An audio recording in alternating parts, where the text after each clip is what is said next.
Welcome to Lost Without Japan, a travel podcast about the life-changing experiences of exploring Japan and those moments we would be lost without. For your listening pleasure, allow me to introduce your very own Kanko Guido, Michael.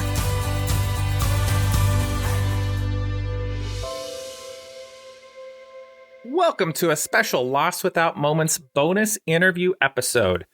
Our bi-weekly podcast is focused on Japan, as well as special episodes like this one, where we look to share information about resources that are available for your next trip to Japan. This is your Kanko Guido for TKIC Studio Productions, coming to you with hopes and dreams of a return to travel for himself and others in summer 2022. I'd like to thank you all for giving me a bit of your time today, and I truly hope this podcast finds you in a good place or on the path to a better one, no matter how it may seem at this moment. My belief is that we could all use a beacon like this one in our lives to help guide us during these times, and my hope is that Japan, along with this show, will become that for you. If you're new to the podcast, welcome. If you're a returning Lost Without listener, thank you again for your time and for returning once again. For today's show, let me introduce a special guest from the website Japanese Guest Houses and Rediscover Tours, Jeff Aasguard. It's not often that I find resources for travel to Japan that I've not found before. After discovering these sites while researching Osaka, I reached out in order to do an interview for you, the listeners, and quickly heard back from Jeff and was able to set up our interview for today. Having traveled to Japan multiple times, I love being able to find new sites that could potentially make my next trip even better and provide me with opportunities I potentially may not have known about otherwise. I feel very fortunate to have Jeff join us and share some information about both of these sites today. Welcome, Jeff. Thank you. Appreciate it. Thanks, Michael. Thank you. Looking forward to it today. Thank you so much for making time for our Lost Without Japan listeners by joining us on today's episode to geek out about Japan and share some information about your both your sites today. Before we get going with today's episodes, where could listeners go to take advantage of your services and to answer any additional questions they may have when they go to look to book their next trips? Sure. We offer, we have two websites. One is JapaneseGuestHouses.com. That is a Japanese inn or ryokan reservation service. We've been doing this for about 20 years and have relationships with over 600 ryokan throughout Japan. We're a personalized service, so we actually respond to everything by hand. If you have any special needs, just let us know.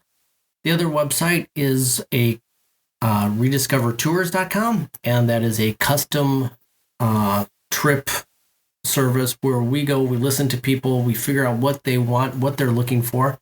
We design, arrange, and then completely support their trip, taking care of all the details, accommodations, transportation, everything that they might need. We're also there in Japan, so if they do have any issues, years ago we had a woman who got some liquid in her lungs, and we knew the doctors would be there for her, but we took care of her husband, got him into a hotel near the hospital and did some basic translation for him just to make sure that, he was doing okay.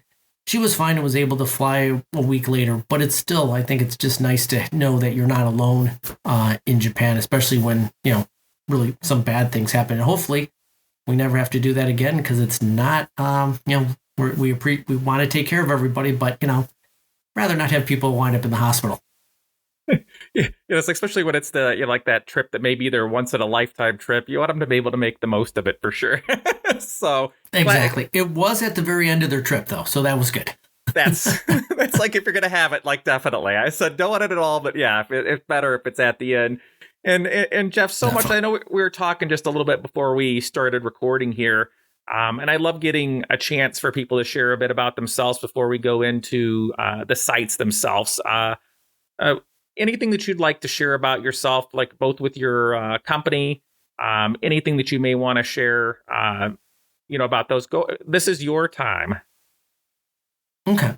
Well, visiting Japan and just international travel, I think, is one of the best things that we can do to help each other understand different cultures in Japan. Japan is so safe that I highly recommend just wandering around. You never know, down some dark alley you go in and you meet somebody, and it's almost never bad. Right. I've wandered in neighborhoods that I would not do in Chicago or Detroit, and have been perfectly safe. Let my 18-year-old daughter, wander around and as much as she wants. But I started out, I was lucky when I was in college. My dad got transferred to Hiroshima and with Ford Motor Company, so that got me to Japan. After graduation, I decided I was going to pack up my bags, move. Got a job there teaching English, founded the company, hired staff, and then we moved back here. So anybody thinking of moving to Japan, as long as you have a bachelor's degree or more, it's fairly easy to get a job teaching English. That'll give you your visa and allow you to, learn Japanese or do whatever you want to do for Japan, even if it's just for a year or two. Outstanding. And for you yourself, what was it that first attracted you to Japan? Well, my parents were moving, so I figured, I had a good opportunity. But, once I got there, I was just amazed of, just how nice it was, clean. We were in Hiroshima, living in an apartment right by downtown. Wandering around, just the freedom that you have even without a car is pretty spectacular. Did a lot of cycling when I was there, and kind of fell in love with Japan, and then ended up, changing my major to international business with a focus on Japan. And then after graduation, worked for a couple years in the U.S., then moved back just because it was saying, hey, I'm here. So wanted to move to a place where I knew absolutely no one. So I moved to Osaka, figuring if I screwed up, I can move to Tokyo and restart myself. But luckily that wasn't necessary. Met my wife over there, and, we have 2 kids, and it's all, worked out. But Japan's just beautiful. I haven't been there. It's weird. I haven't been there for like 3 years, and we're finally going back now, leaving in May. Super excited. Really excited about getting a really good bowl of ramen. I know people here in the U.S. like ramen, but I'm sorry, you don't know yet. You will though once you get there. It's like all your dishes. Like, even if you're having things here and you do the best you can, it's still definitely not the same. Not the same. I know it's been 3 years, so you got that excitement that's building up. But I know you were saying, like, with what you're doing and having done it for like the last 20 years. What is it that still excites you the most about visiting Japan? I know you're doing it for work. It's a different experience than like vacation, stuff like that. But what are those things that still excite you, when you visit each time? Yeah, it's kind of weird. I mean, Japan's my second home. I've lived there 14 years. We would go back, for about 6 weeks every year. My wife is Japanese. My kids both speak Japanese and English. My son is actually in Tokyo right now, working there after college. Family is, for me, one of the biggest things, but just going around. I love Kyoto. I love Osaka. We're definitely in the Kansai area. But yeah, a lot of it's going to be food. Not having to worry about driving is going to be, is nice. Just jump on a train, listen to some music, read a book. And just, being back to my second home. One of my most favorite things that I enjoy when I'm in Japan is just wandering around. And I mentioned that a bit earlier, but just wandering around and seeing what you see. I also love, the big temples like Inkakuji are super cool. Kiyomizu-dera in Kyoto and all that is all very, very cool. But there's a bunch of small temples all around. Years ago, I went to Nara with my kids, and they were getting tired because it was in the middle of summer, and they got some ice cream, which always helps. And I just went walking around behind where we were, behind the Great Buddha there, and it was quiet. It was beautiful, just as nice as all the, places with the tourists. But that's what I personally enjoy, is getting out from the standard. So just wandering around, seeing what you see, allowing things just to happen, wandering into a restaurant where you've never been before and knowing that there's going to be either photos in the menus or plastic food right out in front that you can kind of, point and just say, I'll take that or whatever. It just gives you a nice, clear idea of what you're going to be ordering. And that's, it's just nice. That's definitely talking to someone that has experience. Yeah, it's like having someone that has some experience going, especially as often as you have, and like booking things for other people. It can't help but being beneficial.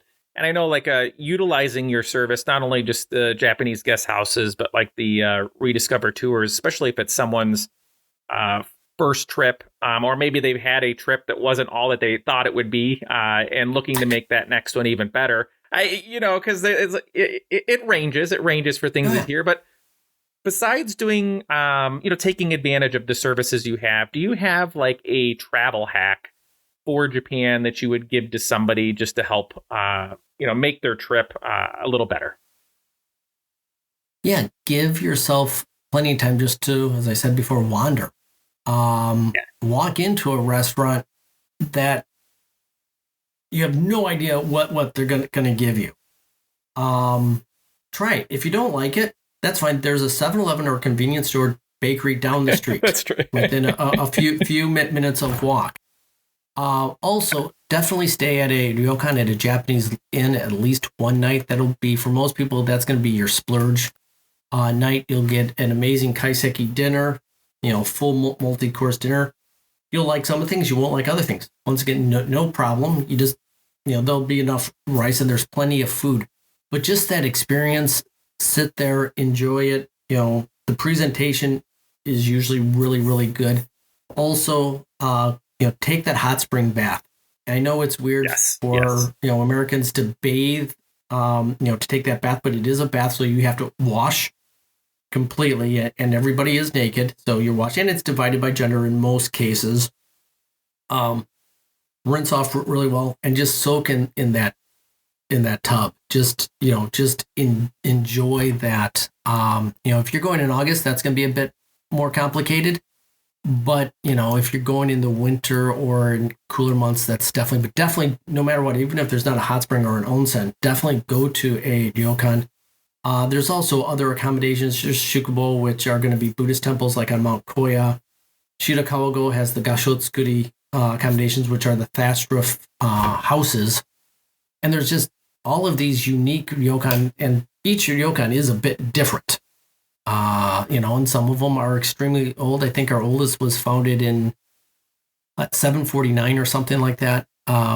So it does have some age to it. The buildings are obviously not that old, but that particular one, I think they're in their 46th, 48th generation. So you don't want to, the current owner doesn't want to be the guy who's dropped the ball with that. And it's just, be willing to go off the beaten path a bit. You don't have to do things. If you like modern Japan, Tokyo, traditional Japan is Kyoto, and then do some, things in the countryside. We have this wonderful Artisan cycling tour near Lake Biwa, which is just fantastic. I did that a few years ago with my son. Yeah, and just wander. It's safe. You can, if you get lost, you just, hail a taxi. Yep. And they'll take you home. So bring also, if your hotel has a little card, just put that in your pocket. Or if you've used us, you have everything in your tour organizer, so you don't have to worry about anything. You just show them the address in Japanese, and they'll take you there. Yeah. And be careful of the automatic doors when they open in the taxi. Yeah, for sure. That's a mistake you make once if you do make it. But. No, I think it's a nice segue, Japlik. I wanted to first focus on just the Japanese guest house's website for you first. And what are some of your favorite type of lodging that you look forward, like either yourself or people that you're booking seem to want to take advantage of when they visit Japan? Obviously, the biggest one with that is going to be the hot spring and ryokan, like in Hakone or Yunaka. Onsen in that area, because there's in Yunaka, there's the snow monkeys, which people really like. Pro hack would be don't go in the same bath with the monkeys because they have different hygiene than we do. Just to keep that in mind. Good. One of the, I really like Minchiku. Minchiku are smaller, more family focused, usually not as nice. You'll have to put out your own, futon, your own bedding. The meals are generally not as fancy. They're more home cooked meals, still usually really, really good. But that's me, the really super nice ryokans with the private outdoor hot spring bath are also super nice, especially if you're going there for your honeymoon. And then probably my favorite place is Mount Koya-san, and the shukubo that they have there, which are temple accommodations. You have Shojin Ryori food, which is going to be the monks' cuisine, or the vegan monks' cuisine. And it's just fantastic. I took my brother-in-law there with my niece, and they were like, "Oh my God, this is the best thing we've had here." And I'm like, "Yeah, it's pretty good, isn't it? Aren't you glad?" So, and once again, don't be overly concerned if you're going to get full or if there's going to be enough food, because, there's bakeries, there's places around, to just experiment and see what you find. Sometimes you find a winner, sometimes you don't. Is it? And no, that's for sure. And I said some of those things that you don't even think about visiting or going to can end up being your favorites. Like one of my favorite dining experiences was some Italian that I had in Kyoto. And it sounds weird saying that it's like you're going to find something that's just not that stereotypical Japanese. But I'm like, no, it was outstanding. And everybody that was in my group, we had about 7 of us that went, and we went to go eat. And we stayed there to a point to where it was like, sorry, we're closing down. Like, you need to leave. Like, time to go home. Yeah, we've been here for 3.5 hours just eating this whole time. So no, that's definitely, I love that recommendation for you. And what is one thing that maybe one of our listeners might not expect to see as an option to play, as a place to stay in Japan? I know you brought up temples and things. Is there anything else that might not be something that they might expect? Yeah, there are some, for lack of a better term, homestays. Like in Kameoka, we work with a woman there, Fukiko, and what she does is this rural experience. So you stay in her home. She'll take you on a guided tour of Kameoka, which is just on the other side of the Arashiyama Mountains. I don't know if you remember there. If you go on the romantic train there, on the other side is Kameoka, and you're in a completely different area. There's normal person would look around and say, "Oh, there's nothing to do," but she just takes people around, tests, and just brings them to different artisans, brings them to, there's washi makers, there's some pottery, yakimono, and that I also highly recommend paying attention to silly things like manhole covers, because they're decorative. So I call it sightseeing with your eyes open. Just look around. It's okay. You are a tourist. Look at the buildings. People will, if they don't need to, if they need to get where they're going, they'll walk around you. It's okay to be a tourist and just to enjoy the city. Look at the goofy little cars that some people have. Look at the, the bikes or the kids running around. The interaction with that, I really like. But yeah, as far as accommodations goes, there's just such a huge variety.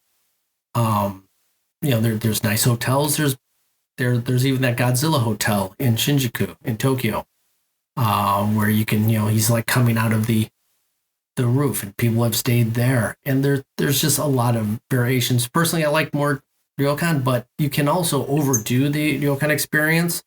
So I don't recommend every night. And we've had people that say, "Oh, I want to do every night." I'm like, that's a lot.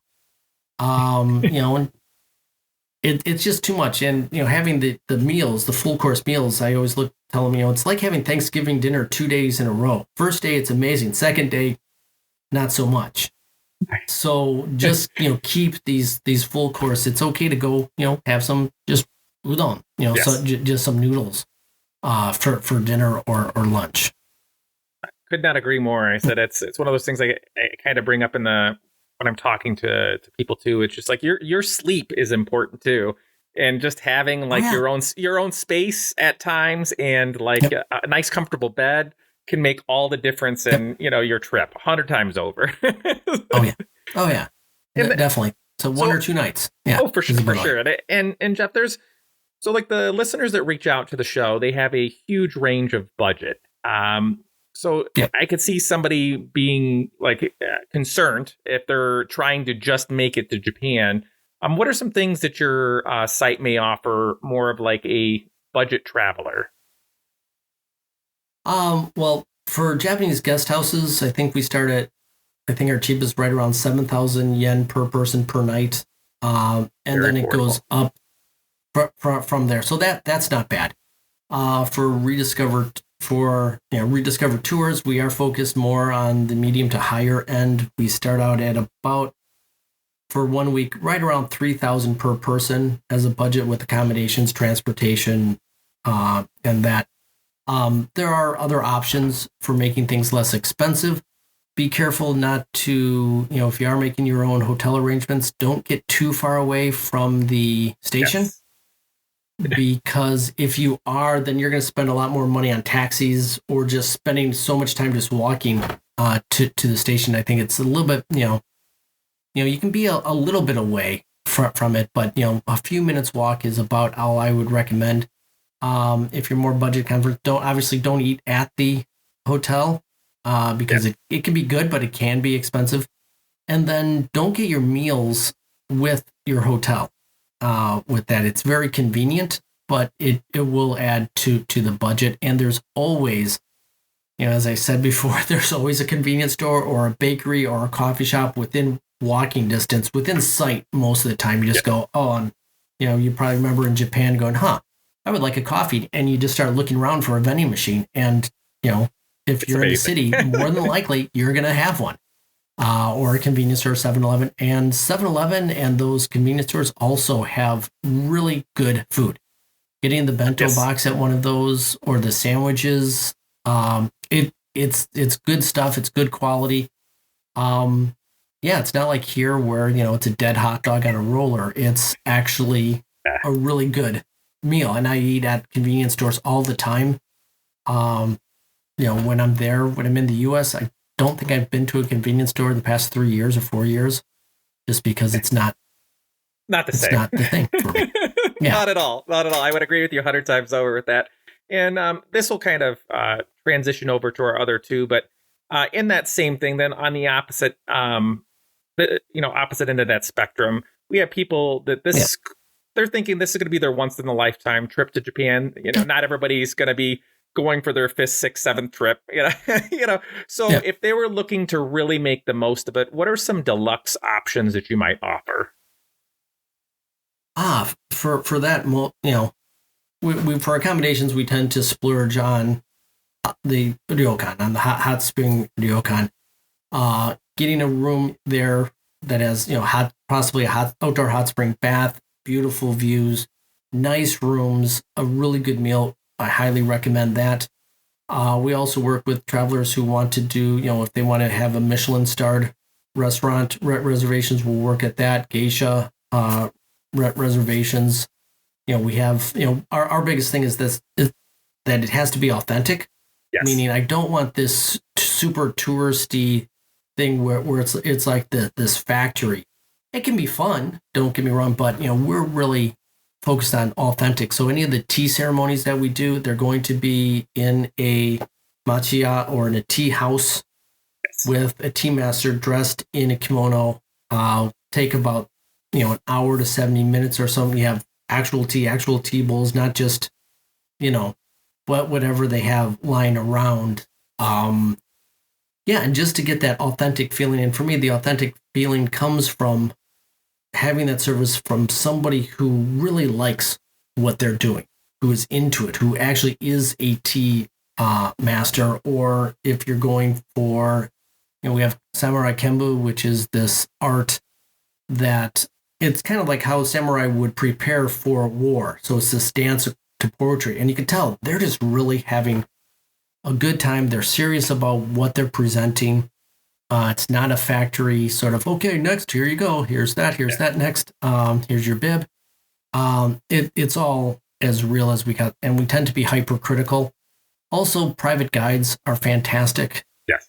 We work some amazing private guides, and we're hypercritical with our guides, making sure that not only do they need to know the destination, but they need to be able to read what the people are feeling.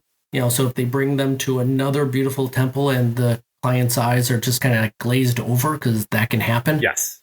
To switch it up, to be able to make changes on the fly. And don't try to see everything. Don't try to, do that, because it's just too much. Tokyo, Kyoto, they're just, you can't. You could spend weeks. And don't worry about it. You could spend weeks there alone and still not see anything and never leave, Tokyo. Yeah. No doubt about it. No doubt. Yeah. So, and, private guides definitely. We still have, even if, someone's spending, $30,000, $40,000 per person on a tour, we still have them take the trains. Yeah. We still, because they're faster, they're safer, they're more comfortable than a car. We've had a couple of people really push to get a private car. We'll oblige, of course, but it's just not the best or most comfortable way to travel, unless you're going in between like two rural, like Takayama and Kanazawa. Yes. Then a car could be nice because you can make different stops. But, inside Tokyo is, take the subway, look around, and enjoy it, enjoy what's going on around you. No doubt about it. And I know you have to be so excited. Like I said, you're going to be going back, be able to get in and do that. What has been some of the biggest challenges, like your business, project, things like that, has been facing? I mean, like it's got to be these last few years has been that, like, what are you guys kind of doing to prep for this? Like, I really feel that Japan's going to open up this year. It's just a matter of when. Like, so how? Like, what have you guys been doing to kind of ramp back up for that? Mostly, we've completely rebuilt our website for the tours. We've added some things to Japanese guest houses. It's definitely been tough because cash flow then went to zero. Luckily, the Japanese government has been supportive and helped us stay alive with grants and loans and things. Otherwise, it just, no company can be closed for 2 years. Yes. And still, so we're still able to make payroll. We're still able to do these things. But I've been reaching out to other service providers. A lot of them have gone, bankrupt, but it's reaching out to them, talking with them, getting prepared. We have a new YouTube channel that Vincent does in our Japan office. It's getting there. We got about 700 or 800 subscribers, so it's nothing nothing amazing. But I think we found our style with that, where it's quiet. You're just enjoying where he's taking you and what he's doing. That's been a good project. Staying together has been also making sure that we're communicating on a weekly basis, that we're not, ready to shoot each other at times, providing, any sort of support that I can. There's, we know Japan. We've been doing this for 20 some odd years. So we know Japan, and I'm blessed to have an amazing team in Japan. They're just, you ask them, hey, we're got a guy who's doing this. He wants to do this. And like, okay. And it's done in a way that I know that the guest will like it. It's not just, tekito, just, at random or just, like a sloppily cookie done. Yeah, cutter. This is fine. Yeah. Yeah. It's done well. We pay attention to how travelers go from spot to spot, how much time they're spending in the train, making the flow of the tour, making the flow of the trip work. And I'm super blessed to have, these amazing people work with me. It kind of freaks me out. I'm like, really? You guys are with me? Sort of idea. And they're like, yeah, we think that's weird too. Now that you mention it. Now that you mention it, you are an idiot. Yeah. But yeah, that's what we've been working on. And then also building up networks around here, because we do also work with some travel agents. Some travel agents are actually these, what I call high value added travel agents, where they're not just, here's your cruise sort of thing, which some of them do, and they make decent money. But with the ones that are really paying attention to their guests, that have that dedication to excellence, and that are trying, doing everything that they can to make their travelers, and their clients really happy and enjoy what they're doing. Because a lot of times, people who use the Rediscover tours, they go on 1 or 2 international trips a year, and they're not the type that, who are excited about making all the arrangements. Now, when you're doing your trip to Japan, my guess is you really enjoy working out all these little details, looking at the different things, seeing if there's a nearby town that would be fun, looking at the location of where you're staying. And that's part of your enjoyment. That's part of your trip. For other people, it's like doing taxes. I give my taxes to a CPA and I say, make it other people enjoy doing all the taxes and things like that. They enjoy trying to find a new write-off or something. For me, I'm just, here, make it go away and I'll cut you a check. Yeah, not everybody wants to spend, 2 to 4 weeks researching a city, before they go out. And like your comment about making time and setting aside time is huge, because it's so easy to overbook and overwhelm yourself. The first time I went back to Japan on my own, I went and did my flight, flew into Narita because that was the option, and then went from Narita to Tokyo and Tokyo to Kyoto, all one right after another. And that was one of the worst decisions that I made as a traveler, because you get there and I remember having no energy. I was so beat that the only thing I did was go to McDonald's because I didn't want to figure anything else out. Got to where I was staying, didn't know that the place was 8 floors without an elevator.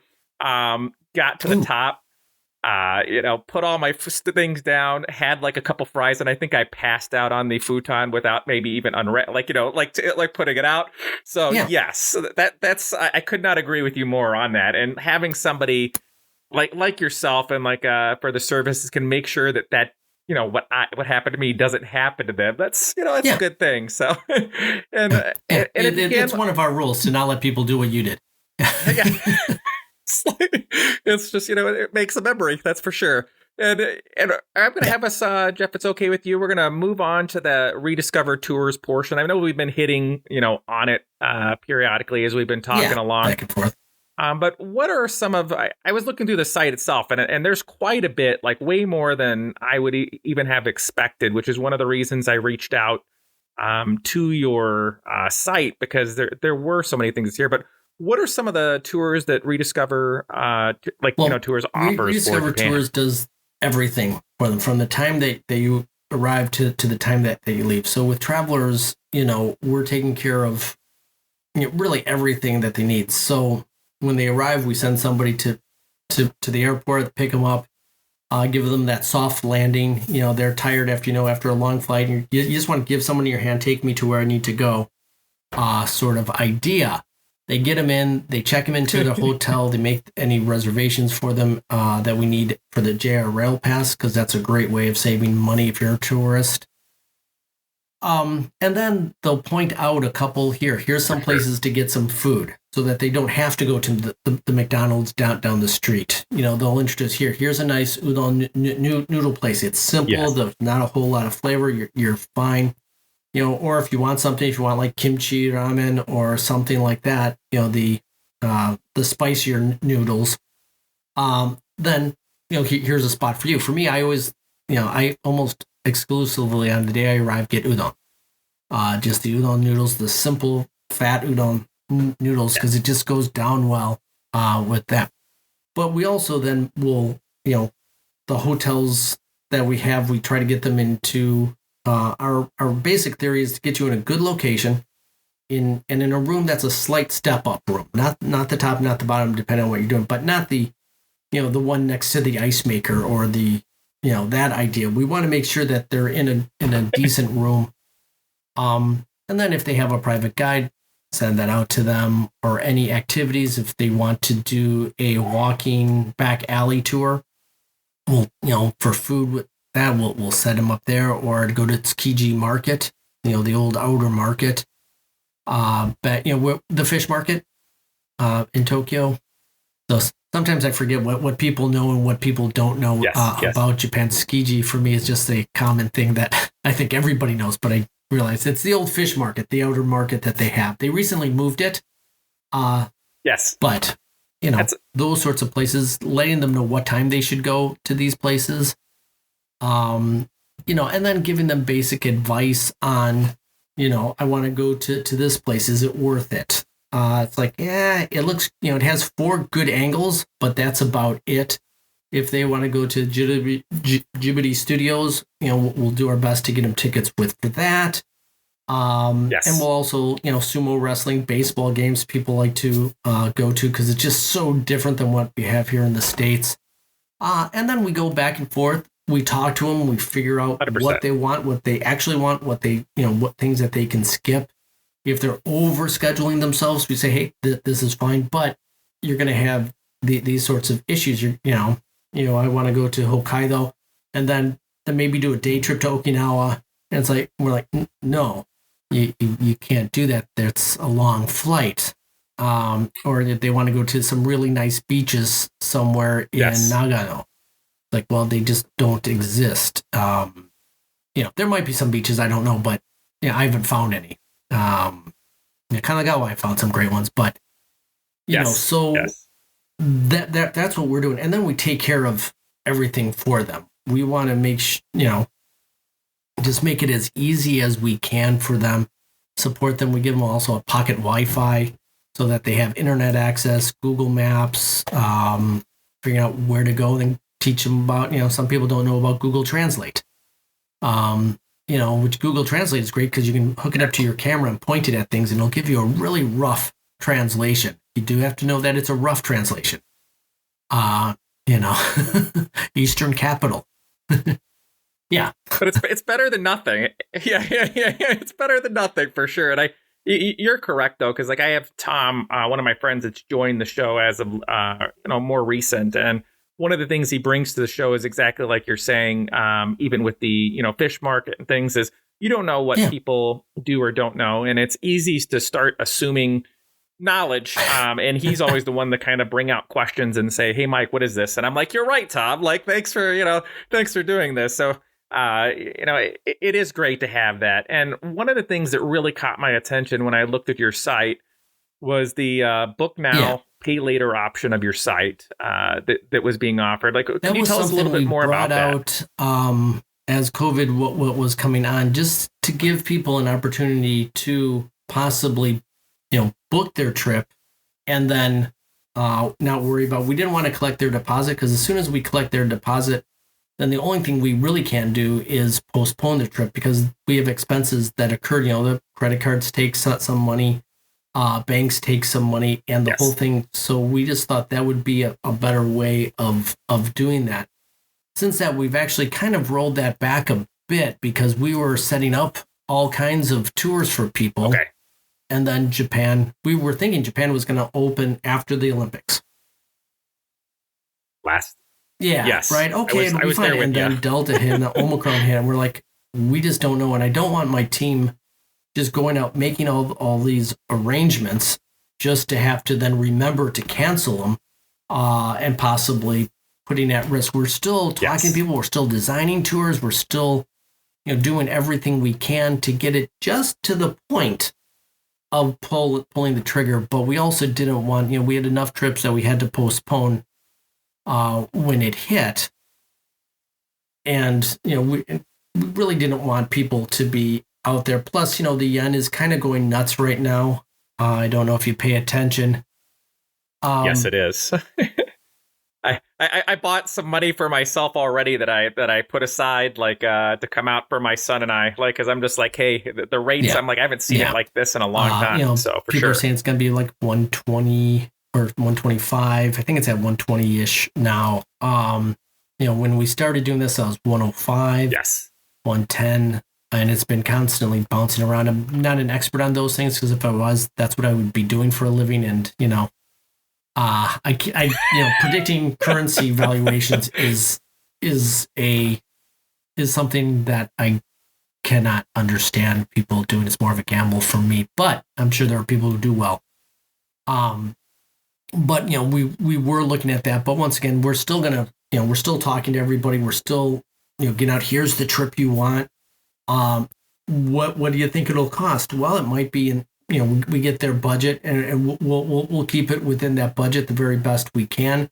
And then we also quote the trip out so they know exactly what's included before they pay their deposit and before we start actually making the formal reservations. But yeah, we've kind of pulled back on that one a bit, because I was also hoping April would makes sense. April, yeah, because cherry blossoms are blooming right now. You and me both, because I was really hoping that it was going to be around that time too, and that my son, we have booked for the middle of June, and that's kind of up in the air at this moment too right now. I had one of the listeners, like I said, she's end of August, and I'm like, I'd feel pretty good about her possibilities, of doing that, and especially with how things seem to be going right now. So here's to hoping that that's going to be for everybody. And one thing I don't know if you're the same way, but when people start talking to me and they find out Japan's an interest of mine, they're like, man, I'd love to go, but it's got to be so expensive to even go. What are some of the things that you might tell people that their dream of like going is way more attainable than what they'd think? Like, what would you tell somebody that kind of comes to you with that? I mean, you can get a lot less expensive accommodations. You don't need a guide by any means. Right. You can figure out most of the stuff if you're willing to do the work. I would probably splurge on, pocket Wi-Fi device, just so you have that. So you have that. Focus in a little bit of learning some basic Japanese, because that does help. It does open up doors for you if you say, arigato, ohayo, konnichiwa. Just some basics. Does people think, oh, okay, they're making an effort with that, right? But yeah, just for food, convenience stores, bakeries, simple udon. You can get wakame udon, just the udon with some sea vegetable in it, the wakame that for like 500-600 yen, so $5-6, and it's going to be fine. Bring your own water. Have a canteen of water that you bring around instead of spending 150 yen on water. You can also get drinks if you go into the drug stores. You can generally get drinks significantly less than in the vending machines. But there's all kinds of, in Osaka, there's okonomiyaki, which you can get a big plate. I don't know if you had that, but like 700 yen, $7. You can get a really, really nice meal. Fill up to save some money, fill up at lunch. Lunches are generally cheaper than dinners, and just do a light dinner instead of what other people do. They do a light lunch, just kind of have that big meal there. And go to the bakery the night before, get some bread, and just enjoy Wonderful. It really is. Like any of the bakery items there, for sure. And then, what are some of the more popular tours that people seem to gravitate to? Most of what your site? Our customers are going for the private guides. They're going to do that. Tea ceremonies. We have a really great company in Kyoto that does an amazing tea ceremonies. Are big. The rural cycling, either near Lake Biwa or in Takayama, are popular. Obviously, Djibouti studios are big.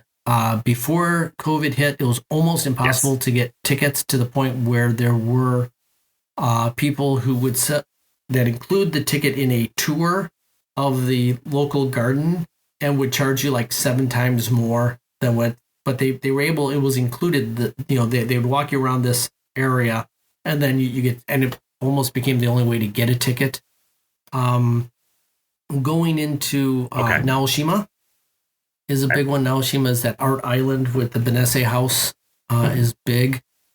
And those are, and a lot of those are the big kind of formal things, but we do push a lot of wander, sightseeing with your eyes open sort of idea, because that's, Japan is truly set up for that. You don't need to be bounced around. For that. We don't do a lot of, or really any of these city tours, just because they tend to, they'll drive past Ginza in Tokyo, and say, "Hey, there's Ginza," and oh, okay, it's building and lights, cool. You don't get any of the feel for what it actually is. Thanks. That it used to. Ginza was actually a place where they used to make silver, so hence the Ginza name. If you look at the kanji, you'll see that. Don't know how good your kanji is, but I figured I'd point that out to you. Awesome. No, working on with every chance I get. Like I was telling you, I said I really want to at some point in time be out that way and living there. So it's providing some more motivation as of late to get a little bit further on. And then you have people that are coming for their first time. What would be some recommendations for tours or things? And you just went through some, so if you want to repeat any, you're perfectly fine. For someone like myself that's been, 3, 4, 5 times, whatever it is, that was reaching out to you, what would be some things that you'd look to for someone try to first set time? up There's with? Obviously, Tokyo for modern Japan, Kyoto for traditional Japan. From there, we kind of go two ways. We either go with the Hiroshima Miyajima area. So, Hiroshima having Peace Park. Then Miyajima is this island in the Seto Inland Sea.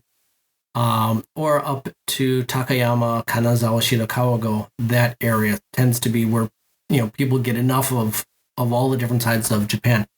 For you, I would focus more on a smaller part of Japan, either the Tohoku area, bringing you up into that sort of area and focusing on that and going a little bit deeper. Shikoku, Kyushu, obviously, would be there. Because you can do quite a lot if you're active. There's a really nice cycling route from Onomichi over to Shikoku, which is nice that most people can do, even if they're not cyclists. It's over the bridges that connect up the islands. To that, there's also some really cool kayaking near Miyajima. That's nice. And then if you've been there, we've done a trip with my mom and her friends, and she's lived there for when my dad was there. So we set her out to Shodoshima and to Gero Onsen and to all these, little, she had to take her friends to Tokyo and Kyoto, of course, but we wanted to also bring them some standard things or some non-standard things that she's never been to, because we wanted her to also have a trip. And she loves Shodoshima, which is an island in the Seto Inland Sea in that area. She's like, oh my gosh, they make olives here. And she really enjoyed that. So, I just kind of bounce ideas off of people giving them, and then you see them gravitate towards something, and then we kind of build there. But focusing in on an area and then going more in depth into it usually works out better. We've also done driving tours of Hokkaido for people. That, for me, Hokkaido is very cool, but it's basically Michigan in Japan. So it doesn't have as much, it's the Midwest, not as many mountains, cold. Yes. But people really like to go out to, Wakkanai and those areas that, there's tons and tons of great places. It just don't want to bounce you too much around. And then there's also Okinawa, which has Ishigaki and Miyakojima. Those sorts of areas are also, for people looking for that beach sort of area, because there's some beautiful beaches down there also. Yeah, because that's one thing that keeps me, people say, why have you, been so many times? Because it's not often that you keep on returning back to a country again and again and again. Yeah. There's just so much there that, even with having been the times I have, I'm like, I could go 4 more times and still have plenty to see. I've lived there for 14 years, and there's still, tons of places I've never been. It sounds good, Jeff. And one things too, I just want to kind of go back to your sites and things like that are there. I'll have you email me if you don't mind your YouTube link for that. I'll include the websites for both of your sites in the show notes. And then I also will include the YouTube links. We have a Google Doc too that I have that's just like a friends of the show type thing, or resources for Japan, that I'll put that in as well. But no, is there anything else about your site, services, or things like that you'd want to kind of share with the listeners before we kind of share some potential goals for yourself for like for the sites and things for 2022? No, I just yes, my big thing, if you haven't noticed, is wandering.